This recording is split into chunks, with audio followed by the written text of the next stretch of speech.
This is a great honor for every fan of the Dallas Cowboys. I'm honored to be in the NFL.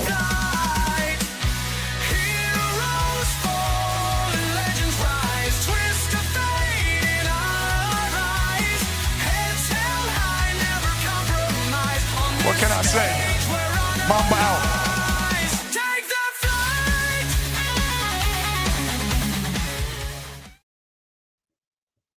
All right, what's happening, everybody? Welcome to the afternoon show presented by ESCN. Excuse me. I'm Chris Gonzalez, joined by Tony Gonzalez and Jay McLovin. How's it going, guys? Doing good. Tell you, the weather is finally beautiful. It's so beautiful, Chris. I woke up this morning about 5 o'clock. It was in the mid 60s. It's now 1 o'clock. It's in the low 80s with very light wind, very little humidity. It's a beautiful day. Yeah, we've been having some nice weather here the last actually about the last week and a half, really. Yep. That's been y'all beautiful. are in that good window right now, right before you start hitting all that snow and everything. Yep. Thanks for reminding us, Jay. Hey, I live in the north. I know it's coming your way. I hope you got those scrapers. No, and if not, I hope you got a good credit card. Yeah. Well, guys, let's get started. I know Jay brought up before we started the show. I want to talk a little college football, and I'll let him go into it because he knows more about it, about the new rules for the portal. Yeah, and if you guys want to read the full article on it, if you go into ESPN under the college football section, you can see the whole article on there as well. But yeah, so Ryan Day has come out and he is adamantly opposed to the new transfer portal. What's the word I'm looking for? New transfer portal time frame and structure, I guess you could say to a certain degree. So basically, legislation has now passed that there will not be two transfer portal windows. It will now just be one transfer portal window for college football. And the timing of that window will open up January 2nd and it will close January the 11th. And just so you're tracking, that's right after the quarterfinals and actually right after the semifinals as well, because the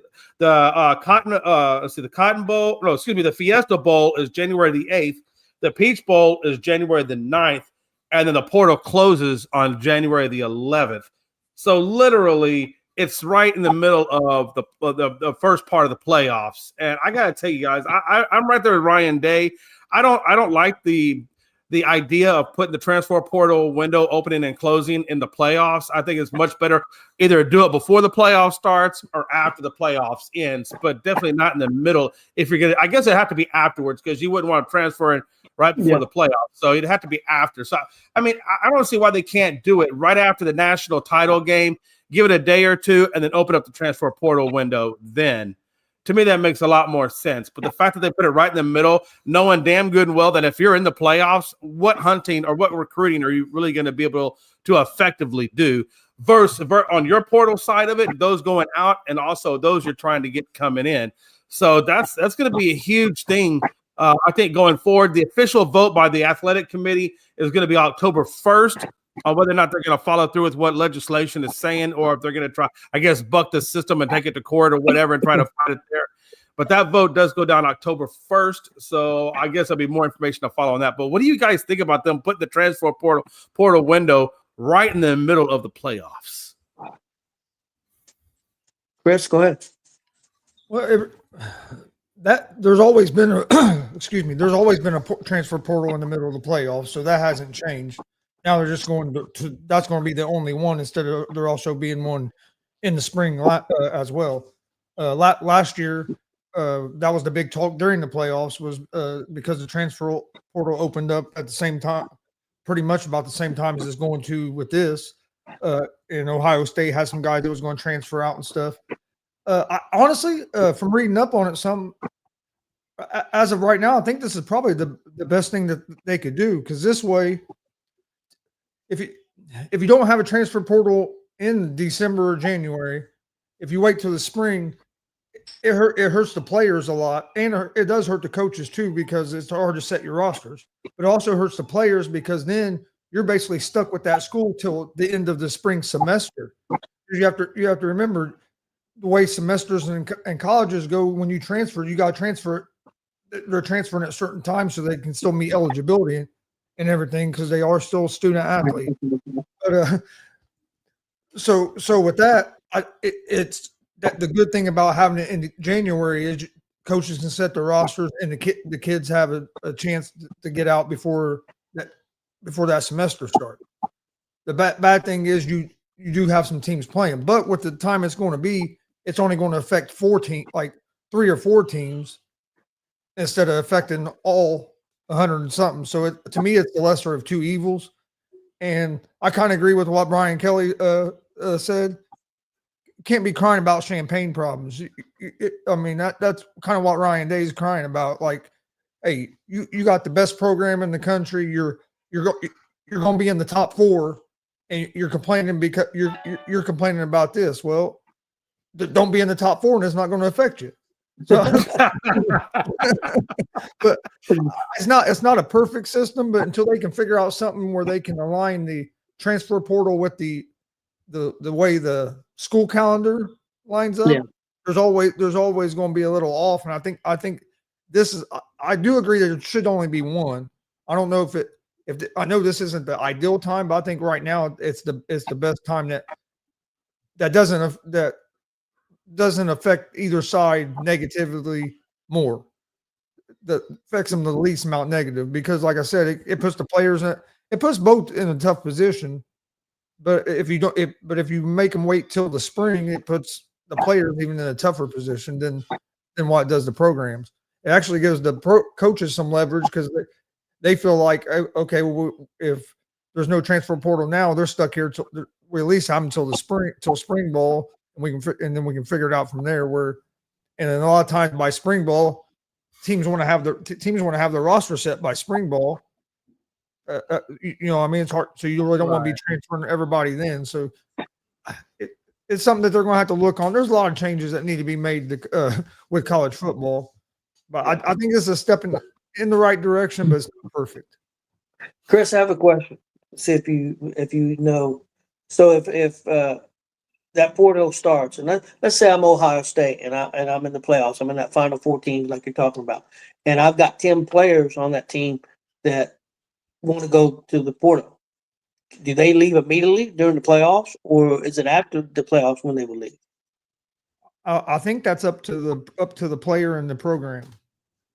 I'd have to do more research on, but I think that's up to the player, and it'd be up to if you use Ohio State as an example, it'd be. If I remember right, because I think something like that happened last year. A guy was going to transfer, but he went ahead and played in the playoff games with his team, even though he was going to transfer.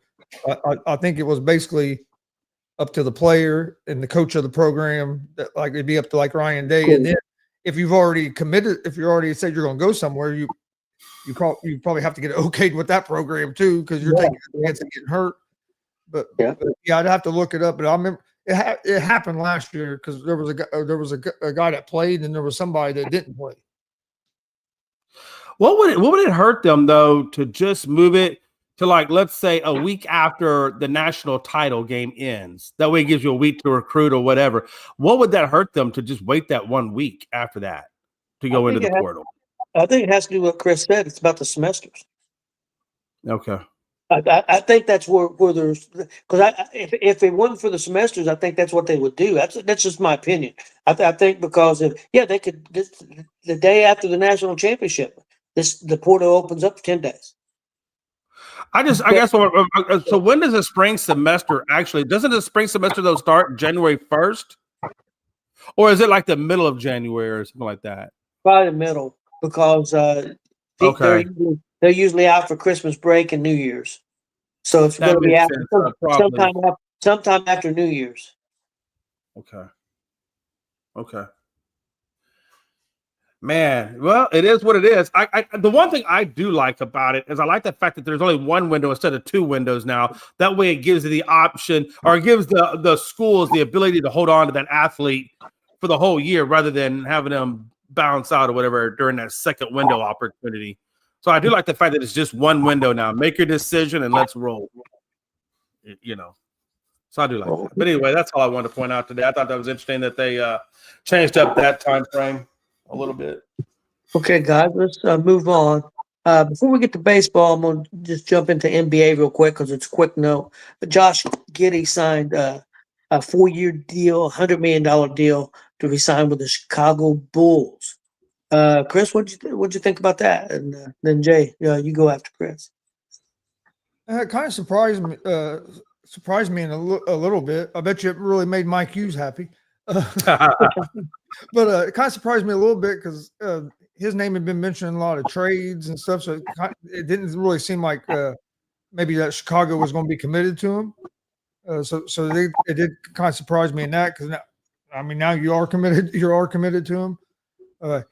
But he played after Chicago made those changes. He played pretty good there in Chicago later in the season when they were doing more of they were kind of playing like the Pacers style of basketball where they were more of a run and gun team and playing at a fast pace with them young guys. And you saw Giddey and some of them other young players kind of excel in that a little bit. So I think it's a good pickup by Chicago. And it didn't seem like, that's it sounds weird to say, well, $25 million a year ain't that much money, but compared to what some guys make, It's not much. And then so it really sounds like kind of a pretty good deal. Honestly, because the way Giddey played the second half of the season, him and White looked really good, pretty good tandem. So I think it's a smart move by them. I know Mike's probably going to cuss me, but Jay, what do you think? Hey, cool question. Is Lonzo Ball, did he wind up getting traded from Chicago or is he still with Chicago?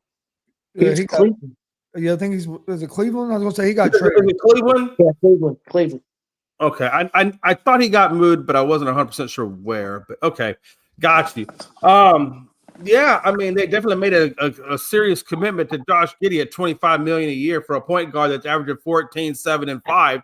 So, I guess that shows that they're committing to him and also committed to keeping the core of this team at least together so they can build upon it. Now, where they go from here, that's another question. But I like the pickup of Josh Giddey. I think they might have overpaid a little bit for him, but Jay, honestly though, the second half of the season, I've seen a few of their games.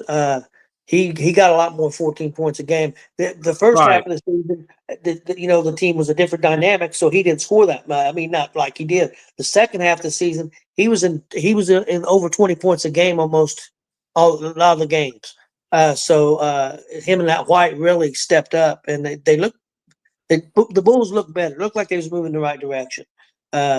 So at the day standards, $25 million a year, locking them up for 4 years. I don't know if it is overpaying. Well, we'll see. You might be right. he could shit the bed next year. So I guess I'm looking at it as I just give you the season average. Now he probably I haven't watched as much of Josh Giddey towards the end of that season. So I guess it really is going to determine where does he pick up at the end of last season. Does he pick up at the beginning of this season where he left off and continued to score that 20 points a game? And then I didn't even look at what his field goal percentage was. And I know you don't have that off the top of your head either, but I wonder what his field goal percentage was when he was shooting that 20 points a game. And if it was in alignment, then yeah. And $25 million isn't that? It's a lot of money, but in NBA, that's not a lot of money. Yeah.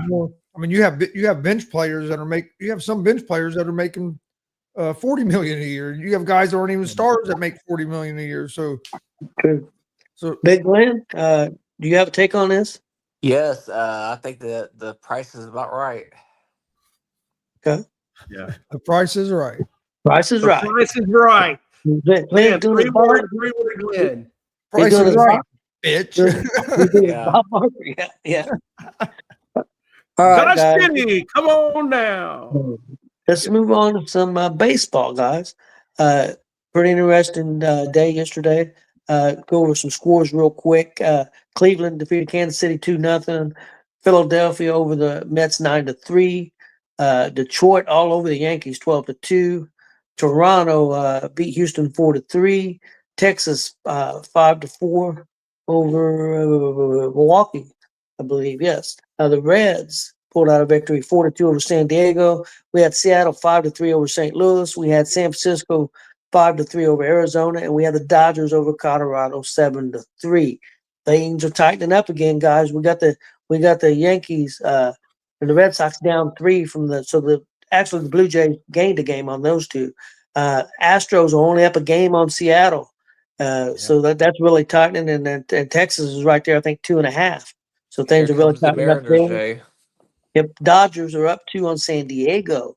So the wild cards right now are the Yankees, Boston, and Seattle in the American League, Cubs, San Diego, and the Mets in the National League. Texas is a game and a half out of the wild card. Cleveland 2.5, and Kansas City 4. We got San Francisco 2 out. The Reds, surprised me, only 3 out. Arizona 4.5 out, and St. Louis 4.5 out. So, Chris, I'm going to let you go first. The Reds pulled out a big victory, and what I didn't realize if we got a big game tonight, and not only does the Mets play Philadelphia today, also, but they play them Thursday on our day off too. So that's a 4-game series. So let's go Philadelphia. I'm a big Phillies fan right now. I'm a Reds fan and a Phillies fan. No, Reds played a good game last night. Got off to an early lead, scored 1 run in the first, 1 run in the second.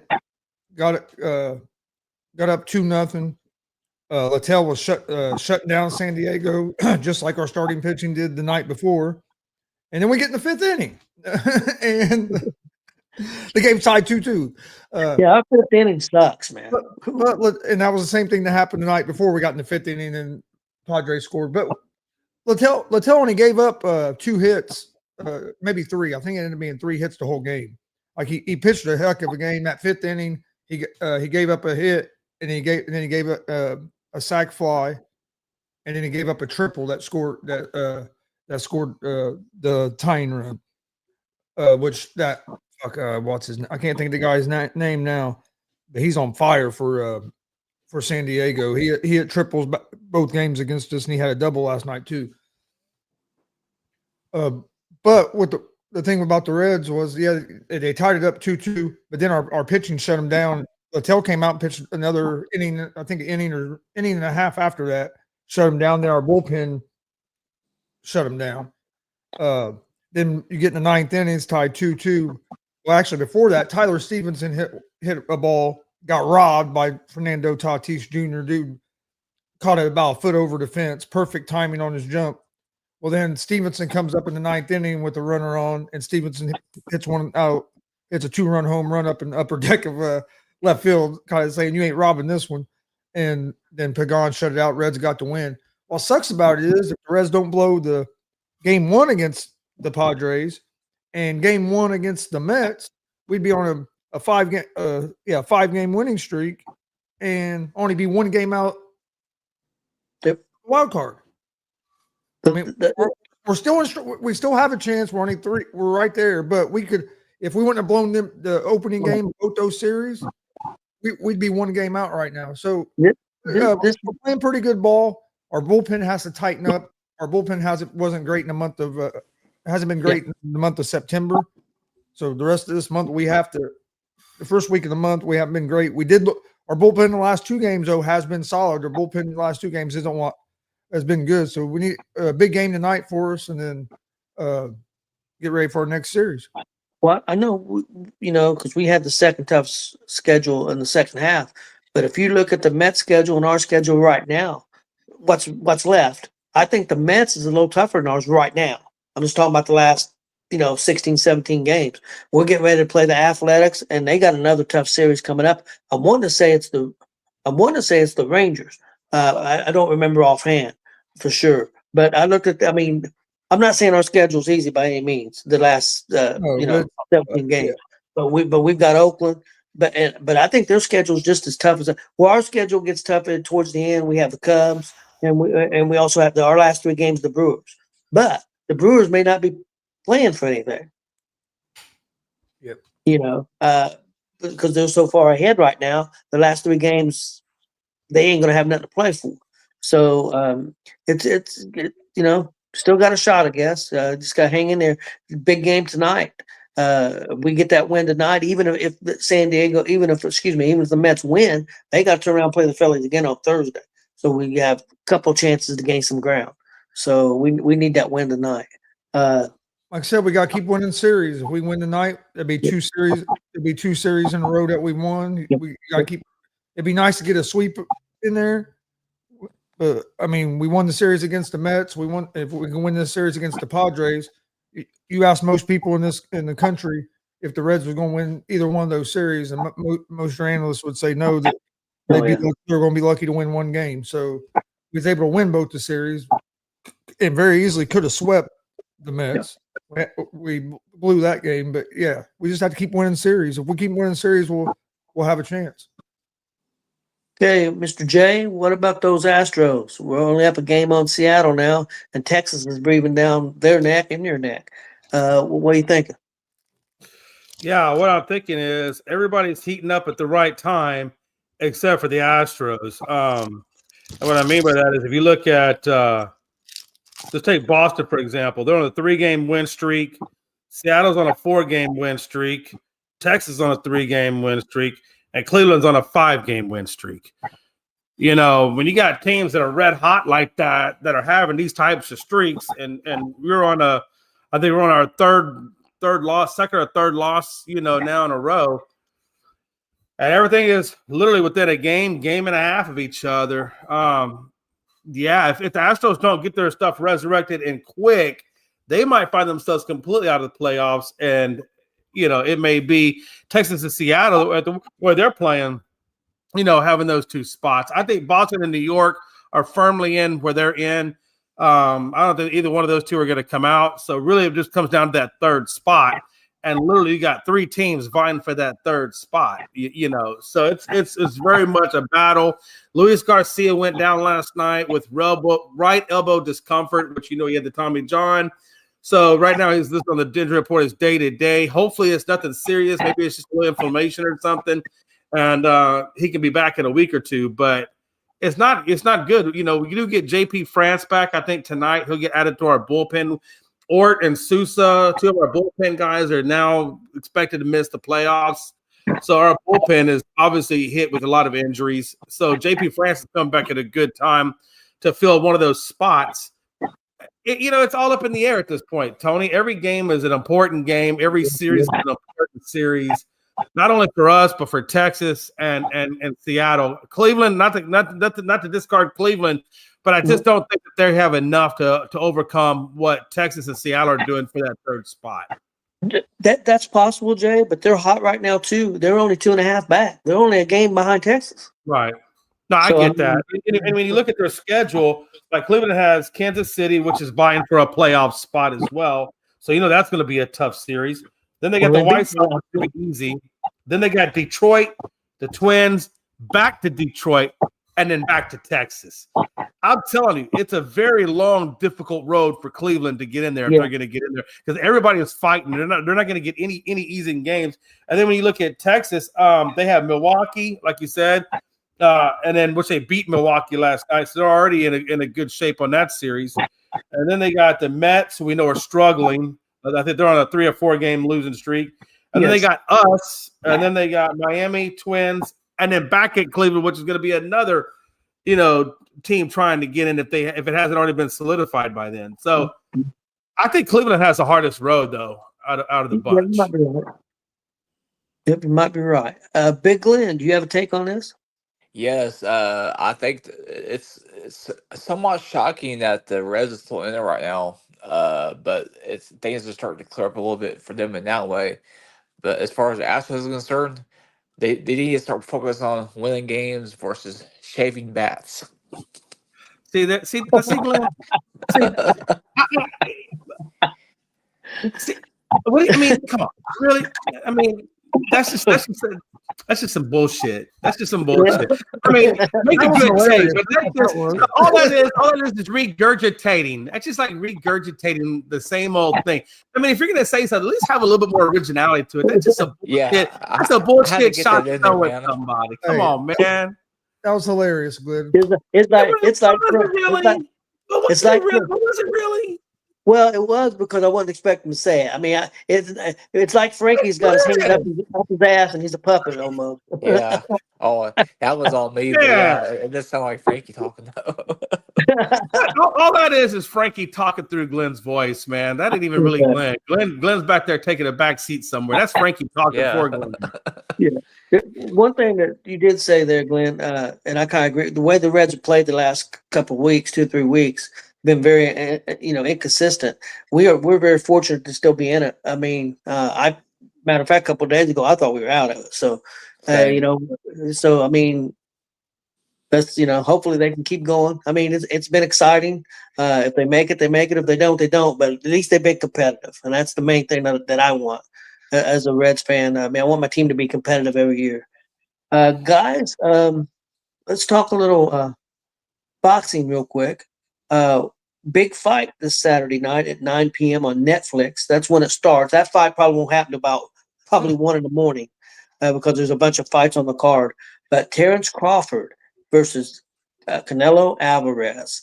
Alvarez is a minus 175 favorite, and Crawford's plus 140. That's going to be there where the Raiders play. They've already sold 65,000 tickets. The cheapest ticket's $640, guys. Chris, who you liking this fight, man? Man, it's going to be a real good. I think it's going to be a real good fight. I'm looking forward to it. You have Canelo, who's never been knocked out or knocked down, and then you have Crawford, who's undefeated. I lean toward Crawford to win the fight. The only thing that kind of does make me wonder a little bit about is him moving up a weight class. He's always fought the lower weight. This would be first time going to a different division.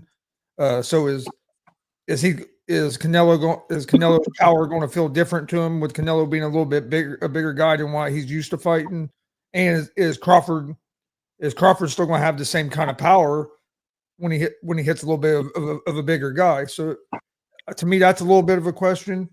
But yeah, I lean Crawford, but I think it's going to be a hell of a fight because I think Crawford will come out aggressive, and Canelo is such a good counter puncher. Yeah, it's going to make this a real interesting fight. But do you think Canelo can handle Crawford's speed? Well, that's why I'm picking Crawford is because I think the speed's going to be the difference. Yeah, this kind of. I'm not saying it is, but this is the closest thing that we've had in a super fight in a long time. Like the Hearns and the Hacklers and those type guys. Leonard.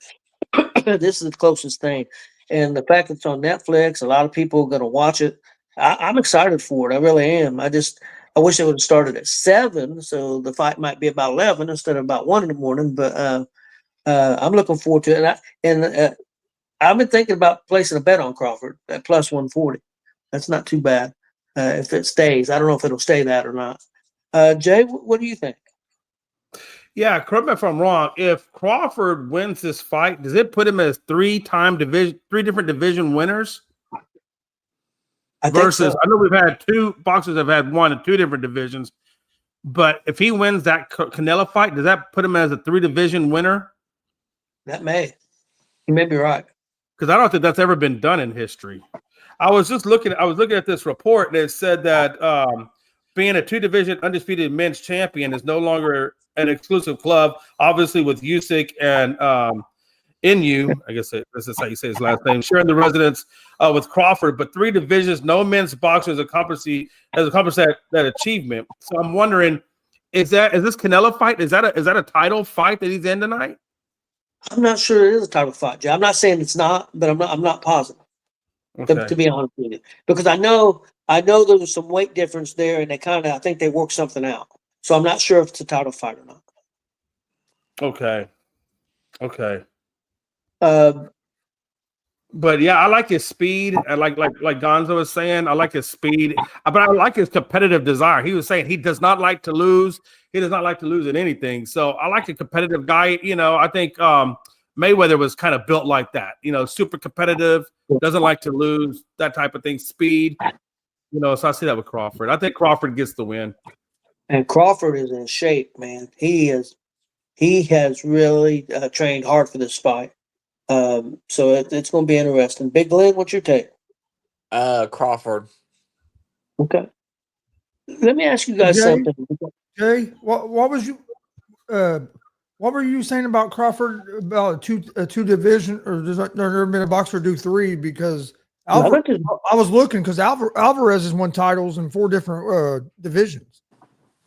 Yeah, because I thought I'm just reading the article. I just read. No, I just read the excerpt out of the article. But were you saying that won titles in different divisions? Is that what you were talking about? Yeah, that's what it says. No men's boxer has accomplished that achievement of winning 3 divisions. See, Canelo Alvarez is a 4-division world champion who has won titles in the super welterweight, junior middleweight, middleweight, super middleweight, and light heavyweight. It says, I'll just read the whole. This is one paragraph. I think that's all it really talks about. It says, for his competitive feat, Crawford plans to carve out history, being a 2-division undisputed men's champion is no longer an exclusive club. Then he gives the 2 guys he shares it with. But 3 divisions, no men's boxer has accomplished that achievement. So I don't know. I'm just would it be undisputed? Yeah. Huh? Maybe that's what it is. Undisputed in 3 categories. Yeah, maybe that's what they mean. Since he said undisputed, I think that's what he's referring to. maybe if he wins this title, it'll be an undisputed title. So he would have 3 of them. Maybe that's what the article's saying. It'd be That's what I took away from it. So I'm not sure because I thought there was a gut boxer, and I don't remember who it was, that won 5 different divisions. I'm not saying he was undisputed, but he had won in 5 different weight classes. I thought there was one. Yeah. So I'm not sure. Side note, that $650 to get in the door, heck, that was about my price ticket for that 3rd row I had at Fastlane a couple years ago. So yeah, I did want to ask you guys something about the ticket prices. WWE's taking a lot of heat about their ticket prices, and my thing is, okay, I understand, because that's kind of pricing some people out of it, but that's no different than boxing. I couldn't afford to go to the show for boxing unless I just really, wanted to try to come up with $640, and that gets me in the door at the top.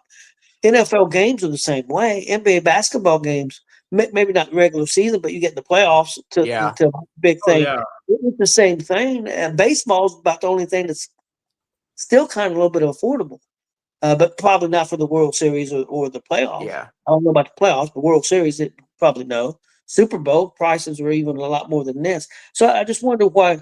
And my thing is, I understand what people are saying about WWE. And look, as a fan, I wish ticket prices was cheaper. But also as a business, I understand if I put the price out there and the cheapest ticket is $200 in the nosebleeds, and I sell out the arena, why would I change? Absolutely. And you know what I'm taking away from this, though? What I'm taking away from this conversation is I need to go apply to the Rockets and get them little towels or them little things that writes up all the sweat up off the floor. Yeah. I need to be that dude. I need to get a job doing that, and I'll go in there and wipe up all that sweat up off that floor if I can watch the game. Maybe that's the way I need to do. Make sure that you pay attention, though, because, man, if they come back down to the floor, man, you'll be on Sports Center. Well, at least I'll be famous. Yes, you will. As long as people keep buying tickets, the prices are going to keep being the same and going up. For sure. People complain, but my thing is you can't complain about ticket prices in the same breath as you're complaining that the teams take advantage of players. They don't pay these players enough. Teams should be giving the players more money. All these guys are making $100 million. Where do you think the money comes from? Like they got to make money at the live events, the TV deals, all that. Yep. So like, ESPN. As long as everybody's pay and everything else is going up, the ticket prices are going to go up as well. Especially, more people are going to live events now than ever. Yeah. Right. Like that, and if you look, more people are watching and going to live events now than ever. Do you see more people? I don't know if it was because of everybody being locked up for a year and a half or whatever with COVID, and then now everybody's like, "Fuck that, I'm getting out." Because you see, there's a lot more people buying tickets, going to events, but there's a lot more people looking for live shit to watch on TV instead of just binge watching TV shows. Now it's if you look, all these streaming services are trying to get live events, WWE, UFC, NFL, all the sport live stuff is going to these streaming servers because that's what people are wanting now is the live content. I mean, that's really who pays their salaries. Not that I'm not saying that live events don't pay their salaries, but it's the streaming services and the contracts they sign. That's where they're getting that money. Yeah, TV deals. Most definitely. But them live events also cover paying for the people that work at the arenas and all the other stuff to be able to have a TV product. Yeah, I mean, I agree with you. I've always said that athletes are way overpaid. They don't deserve the salaries they're getting. But that's just me. I mean, I feel like, you know, I use the adage of a doctor. A doctor's got to go to, or a surgeon. They got to go to school for damn near, you know, as old as you are, Gonzo, just to get accredited to do their job. You know, and I know with the massive skill sets, but it is. I understand the entertainment side of it. I understand the whole entertainment argument. It's entertainment. Entertainment's always going to pay it. I understand all that. I don't like it, but I understand it. And my thing is, like, people complain about WWE tickets or NFL tickets. Like, for most of the events, you can get you a ticket for $100. A lot of the regular events. I know the pay-per-views for like WWE, you're gonna pay more. You might pay 100, 170. But and I don't have. Hey, I'm not rich. But nowadays, there's not a whole lot of things you can go do entertainment wise for less than $100. That's the reality of the situation. Concert. Like, even going to a concert now, a lot of places are. I remember buying lawn tickets for like $20 back in the day at Ruoff. Now a lawn seat will cost, if you don't get one of them specials, a lawn seat costs you $60-$70. Yep, $80. Yeah. Is the average price for a lot. It's hard to go to a big event like that for less than $100 anymore. I mean, think about that, Gonzo. You're spending $70 to sit in some grass to watch a jumbotron because you can't see that on the stage or whatever. He looked like a damn dot. What are you gonna do? Watch it? Actually, at Ruoff, if you sit down low in the lawn, you can see the stage pretty good. Yeah, it's not too bad. Not too bad. I might have a better stuff than what we have in Central Woods Pavilion. But like I said, it's the same price. It's $70-$80, you know, to sit in the lawn. I told my wife, I said, listen, girl, I can listen to my TV. I can watch YouTube, whatever, these same concerts to get a better view than live performance. When I go to live performances, I got to be, if I can't get it close enough to where I'm in the moment, I just stay at home, honestly. And unfortunately, I stay home more than I do go out because of that. It's just stupid expensive, man. $350 to get into the pit. Come on, man. What are we doing? But that's what it is. That's what people pay. Okay, guys, let's go on the hot seat. I got some questions here. I know it's only 1 week, but after what you've seen, are you worried about the Detroit Lions? Chris. Okay, Jay, you go first. Chris, I like how he does that. I don't know if I've ever, if Chris ever pointed to me to do anything. It's almost like a privilege. I feel excited about myself right now. I'm elated. It's like winning the fucking lottery. But anyway, no, seriously. What do I think about the Detroit Lions? I think they have taken a step back, losing those coordinators. I think you can tell a little bit, but I'm not worried about them. I think they're going to be fine. I think they're going to bounce back. Week one, we always have talked about it. It seems like that's more like preseason than it is regular season. So I don't put too much into week one. But, you know, I definitely think they're the number 2 team in the league. I think Green Bay right now is the top dog until somebody unseats them. I mean, they're looking – with the addition of Micah Parsons, after what I saw from them, they look pretty damn good. So I got Green Bay at 1. I think Detroit slides in as a wild card is what I think. I think Detroit comes in as a wild card. Barring injuries, obviously.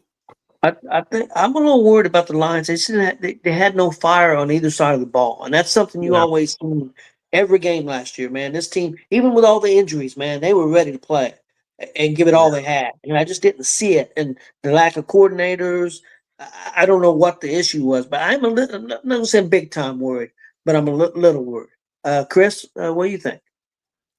I'm not worried because I believe Dan Campbell will get things going in the right direction.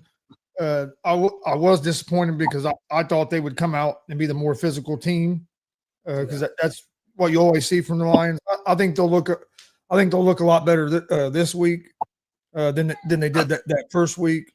I think the coordinators will have a little bit better feel. They finally got to be a defensive coordinator and offense coordinator for the first time in a game and actually calling plays. So that they got that over with. So I think they'll be in a little bit better of a rhythm as well. So yeah, I'm not worried about the Lions yet. Now, if they come out this week and look like they did last week, and don't have that fire, then I'll be a little worried. But I expect them to come out and look a lot better this week. The only thing that worries me about that, though, Chris, is how do you not come out with fire when you're playing a divisional game? I mean, you would think that's when the most fire should be lit. I'm not saying that they can't get that fire. I do believe Dan Campbell will get it going, but it does kind of worry me when you get a divisional game against probably one of the better opponents in your division, and you don't come out fiery or like Tony was saying with more oomph behind you. That kind of does worry me a little bit. Next question: did the Bears get it wrong? Okay, Glenn's back. Okay, Glenn, Yes. what's My your take alarm- on the Lions? My alarm went off, so I had to go refresh the browser. So I would definitely be worried right now and stuff, but it's just 1 week. Okay. Next question, guys: did the Bears get it wrong in drafting Caleb Williams? Glenn. Yes. As of right now, the way those fans acted at the end of the game on Monday, yes. Okay, Jay. See, I'm on the bubble with this. I'm only on the bubble because I want to see what Ben Johnson does with Caleb. And Caleb didn't look too bad, honestly. He didn't play bad against the Vikings. I thought he played pretty decently. I just think there's still a lot more development that needs to be put into Caleb. But I don't think he's a bust or anything. So I don't know if they got it wrong. I think Williams has a lot of talent. He has a lot of talent with what he did at USC and whatnot. So I don't know if they got it wrong. I just think he just needs development, and he didn't have that year one under Eberflus. But I think he will get that under Ben Johnson, though. Okay, my take is I think they got it wrong, and he may prove me wrong, but I think they got it wrong because I think he is not mentally tough, and I don't think he's going to be a star quarterback in this league. Chris? Yeah, I think they got it wrong. I wouldn't have, personally. I wouldn't ever took him as with the number one pick. And you can go back. I'd said that before the draft. I've seen him in too many big moments, kind of panic, and we saw that again Monday night. The game got started to get close, and he kind of panicked. But the problem with Williams is he either makes kind of reminds me of fucking Ella De La Cruz. Either makes the outstanding play that not many other people can make, but then can't make the routine play. Right. I mean, and if you watch with Chicago, he missed 3 or 4 wide open throws, and then not only that, if you watch, he was having trouble at the line of scrimmage getting there by where they're supposed to be. There was times he was starting the motion guy a little late. Like he was having times with trouble with some of the pre-snap stuff too. But I've just seen him too many times where it looks like the moment gets too big for him. So I wouldn't ever took him as a number one pick. I think he has a lot of talent and could end up being a decent quarterback. But I don't know if he's ever going to be that big star franchise guy. And with how Jared Glanville used to say back in the day, when you're not a quarterback like that can get the team going and stuff like that, it's like the NFL, not for long. And here's the thing. Yeah. How long is Ben Johnson going to give him? Because Ben Johnson came there knowing Caleb Williams was his quarterback. But I guarantee you, Ben Johnson talked to the Bears, and he had it in his thing, kind of like Sean Payton. Like if this don't work out with Russell Wilson, I got to be able to move on from him, even though it's going to be a big cap hit. I guarantee you, Ben Johnson had to have some kind of talks with the Bears, or they wouldn't have paid Bagent as much money they did as a backup. Not saying Bagent's a guy, but they wouldn't have invested that kind of money in a backup.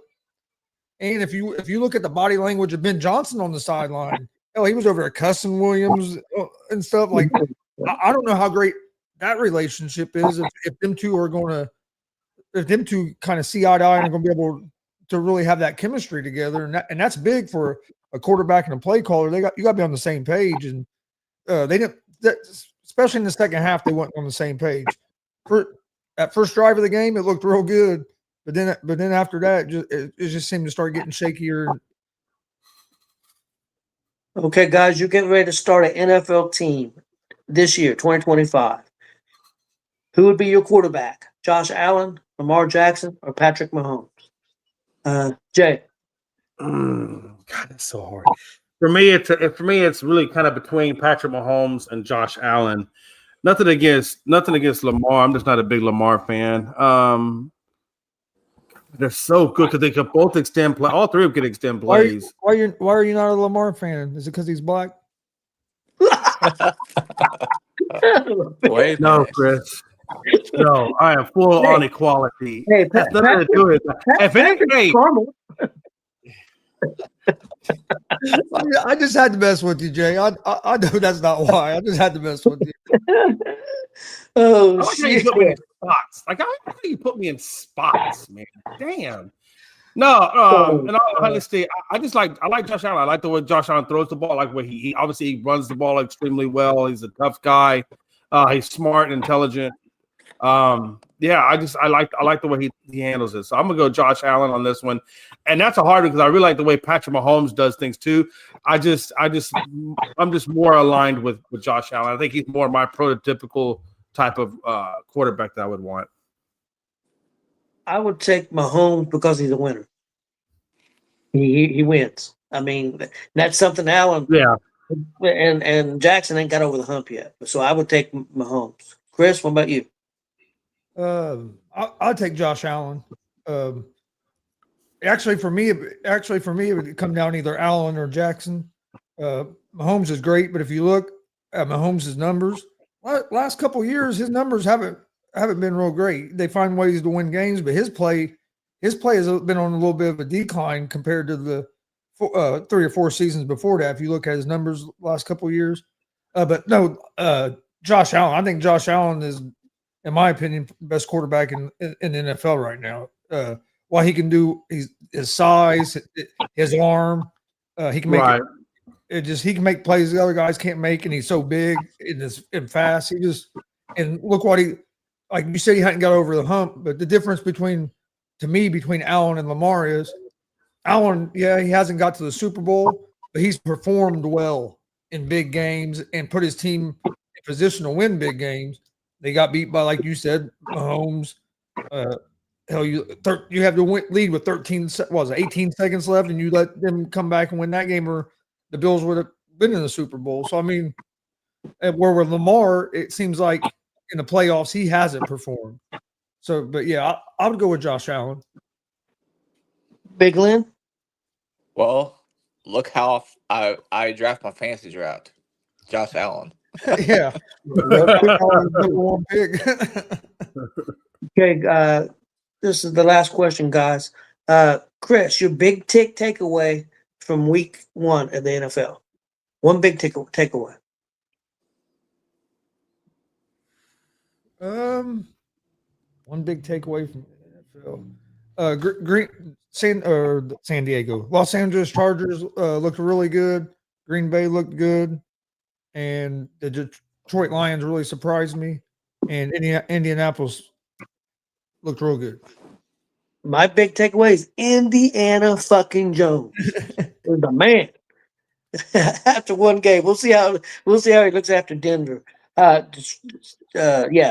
Green Bay looked great. Oh, actually, I want to change it to one. I want to add one more. The Colts got their draft pick, nailed their draft pick with Tyler Warren. That's one big takeaway from the weekend. Okay. The Chargers, really impressive, and another team that impressed me even in a loss. And no one get Jay's head too big. I was impressed the way Dallas played, the way the offense looked. I really liked the way the offense looked, and I think if they stay healthy, if Dak stays healthy, I think Dak's going to have a big year. So that's my big takeaway. Jay? I don't think with the Cowboys, my head will ever get too big. So you don't have to worry about that. I've got 3 decades of depression. So it's going to take a whole lot more than one little comment to make my head get big. I can guarantee you that. This is the But I Cowboys year, appreciate, I Jay. appreciate you thinking about me, though, Tony. I do appreciate the sentiment. No, my takeaway is, number one, like Chris said, the Chargers really impressed me, even though it is week 1. But the fact that they did it against Kansas City, that was a big moment for me. That was a divisional game. You're going up against a really, really tough Patrick Mahomes. They stayed healthy. Nobody got hurt. So the Chargers really were a big surprise to me. Secondly, the Cowboys, nobody, Schottenheimer has taken a lot of flack from social media. You name it. Everybody said this guy shouldn't be a head coach. He's horrible, this, that, and the other. I mean, all kinds of negative stuff around Schottenheimer. And yet that's the one coach since Wade Phillips that has actually put out a competitive but also disciplined product. And I had not seen that since Wade Phillips was our coach. So that was a big takeaway. I think Dallas looked a lot more disciplined than they have in the past, and that's a big thing for me.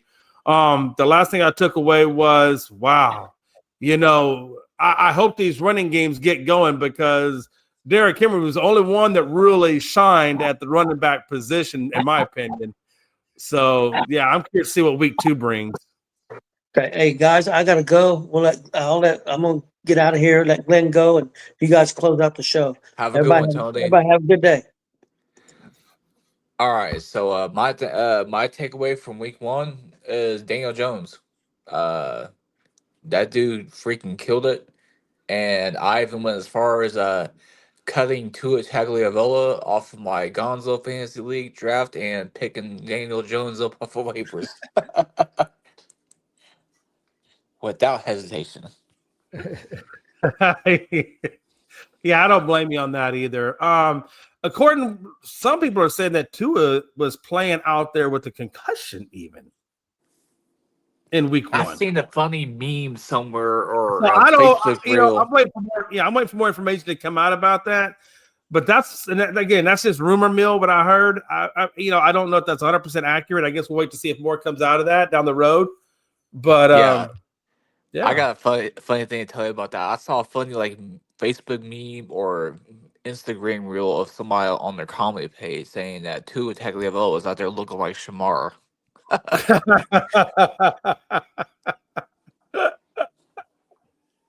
Yeah, at the end of the day, man, week 1 is just week 1. I think it's a lot of preseason involved in that type, because these guys haven't played in preseason. That really was their preseason. So I'm looking forward to week 2. I'm looking forward to week 2 and see what week 2 brings. How long do you guys? I'm curious. Hot seat question. Gonzo, how long do you give before Jackson Dart becomes a starter in New York? How many weeks in? I heard that I would say in probably about 3 weeks. I heard the reason that they haven't done it yet is they're waiting on their starting left tackle to get back. And when he gets back in 2 to 3 weeks, that's when they're going to insert Dart, but they didn't want to put him out there without the starting left tackle. So I would say within the next 3 weeks, probably. Yeah. Follow-up question to that real quick before I go to Glenn on that one. If that's the case, why not just put Jameis Winston in and see what that cat can do while you're waiting for that tackle to come back? Yeah. I know the answer to that. You know what I mean? Glenn? I say week 4 on Jackson Dart, and to answer your Jameis question, I think it's because they know what Jameis is, what Jameis ain't. It's like 48 touchdowns and 48 interceptions. So you're saying you get a 50-50 shot at it? Yeah, pretty much. Even that would probably be his touchdown interception stat line, but yeah. Jeez, man, I tell you, it's rough out there in the world. It is. It is rough, man. You know what? I didn't know Rob Ryan. I didn't realize he was, or he landed with USC. Did y'all see that? I just saw on ESPN where it said Rob Ryan had landed at USC. So I'm going to say he's going to be the defensive guy, right? Yeah, he would Him have the to be. defensive coordinator. Because I Yeah, like Rob Ryan. What's that? yes, I haven't read up on. I don't know if he's going there as the defensive coordinator, if he's going there as a defensive like advisor. 'Cause you know how they some of them programs hire like consultants and shit as well. But yeah, Yeah, I was Yeah, I saw that too, Jay. Because I was looking up something else just now. So all right, guys. Yeah, Got that's anything all else? No, I don't. The only all I want to say was, hey, tonight at 9:00 Central, 10:00 Eastern, we got the evening cap show. If y'all want to check out, we're just gonna do basically just a slight recap, probably about a 30-minute show, and that's it. But give us a shout. All right, you got anything, Glenn? nope. Beaver made the playoffs. If Golden State loses tomorrow night, we get the 6th seed. All right. Well, we appreciate everybody watching. Please hit that subscribe button on YouTube at ESCN and at Gonzo Sports Room. And we will see you guys tomorrow. Colts suck.